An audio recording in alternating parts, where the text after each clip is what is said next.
تمام دیکھنے والوں کو میرا پیار بھرا سلام۔ ناظرین، اس ویڈیو میں آپ کو ایک ایسی خبر سے آگاہ کرنے جا رہا ہوں جسے سن کر ہر مسلمان کانپ جائے گا۔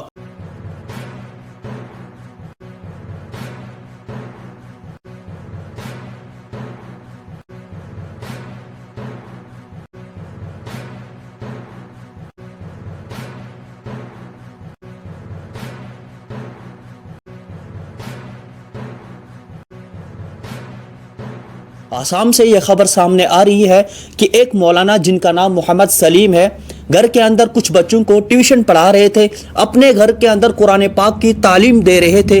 وہاں کی حکومت کو، بجرنگ دل کے لوگوں کو جب یہ بات معلوم ہوتی ہے کہ ایک مولانا گھر کے اندر کچھ بچوں کو قرآن پاک کی تعلیم دے رہے ہیں، تو وہاں کی پولیس نے بجرنگ دل کے دباؤ میں آ کر اس مولانا کو گھر سے گرفتار کر لیا۔ پولیس کا کہنا ہے کہ بغیر اجازت کے گھر کے اندر ٹیوشن پڑھا رہا تھا، بغیر اجازت کے گھر کے اندر قرآن پاک کی تعلیم دے رہا تھا، دہشت گردی کی تعلیم دے رہا تھا، جبکہ آج ہر دوسرے گھر میں بچوں کو پڑھایا جاتا ہے، ہر دوسرے گھر میں بچوں کو ٹیوشنیں پڑھائی جاتی ہے۔